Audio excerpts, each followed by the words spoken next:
Taste the Daily. Mumbai Indians அணியுடைய captain பொறுப்புல இருந்து ரோஹித் சர்மா விடுவிக்கப்பட்டிருக்கிற நிலையில அவரது ரசிகர்கள் அணி நிர்வாகத்திற்கு எதிராக களமிறங்கி இருக்காங்க. மும்பை இந்தியன்ஸ் அணிக்குள்ள அப்படி என்னதான் நடக்குது வாங்க பார்க்கலாம்.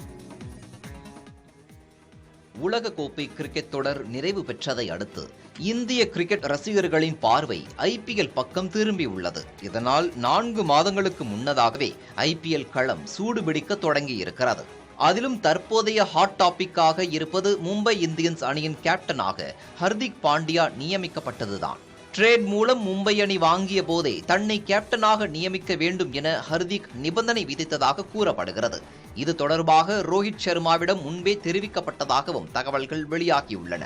இதனிடையே கேப்டன் பொறுப்பிலிருந்து ரோஹித் சர்மா விடுவிக்கப்பட்டதற்கு ரசிகர்கள் தங்களது எதிர்ப்பை பதிவு செய்து வருகின்றனர். மும்பை இந்தியன்ஸ் அணியின் சமூக வலைதள பக்கங்களை பின்தொடர்ந்த ரசிகர்களின் எண்ணிக்கை கணிசமாக குறைந்து வருகிறது. 24 மணி நேரத்தில் மட்டுமே 5 லட்சம் இன்ஸ்டா ஃபாலோவர்ஸ்களை இழந்துள்ளது மும்பை இந்தியன்ஸ் அணி.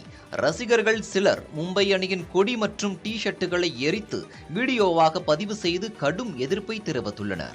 இது ஒருபுறம் இருக்க, ரோஹித் சர்மாவிற்கு ஆதரவாக மும்பை இந்தியன்ஸ் அணிக்கு உள்ளேயும் ஆதரவு குரல்கள் ஒலிக்க தொடங்கி இருக்கின்றன. அணியின் முக்கிய தூணாக பார்க்கப்படும் பும்ரா, சூரியகுமார் யாதவ் உள்ளிட்ட வீரர்கள் தங்களது ஆதங்கத்தை சமூக வலைதளங்களில் மறைமுகமாக பதிவிட்டு வருகின்றனர். இப்படியாக சமூக வலைதளத்தில் பல எதிர்ப்புகள் வந்தாலும் மும்பை இந்தியன்ஸ் அணி நிர்வாகம் மிகவும் அமைதியாகவே உள்ளது. ரோஹித் சர்மா விளையாடும் நேரத்திலேயே அணியை வழிநடத்தும் வாய்ப்பை ஹர்திக் பாண்டியாவிற்கு வழங்கினால் அடுத்த 5 முதல் 6 ஆண்டுகளுக்கு மிக சிறப்பாக அணி செயல்படும் என்ற நோக்கில் இந்த முடிவு எடுக்கப்பட்டுள்ளதாக கருதப்படுகிறது. இதே போன்ற சூழலை சென்னை சூப்பர் கிங்ஸ் அணியும் சந்தித்தது.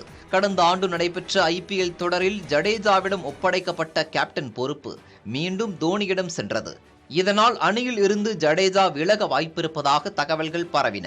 ஆனால் அதே ஜடேஜா தான் இந்த ஆண்டு ஐபிஎல் இறுதிப் போட்டியில் கடைசி 2 பந்துகளை பவுண்டரிக்கு விரட்டி சென்னை அணி 5வது கோப்பையை உச்சி முகர காரணமாக அமைந்தார்.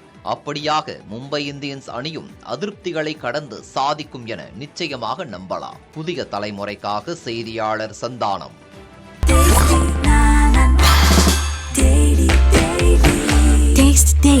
Taste the Daily.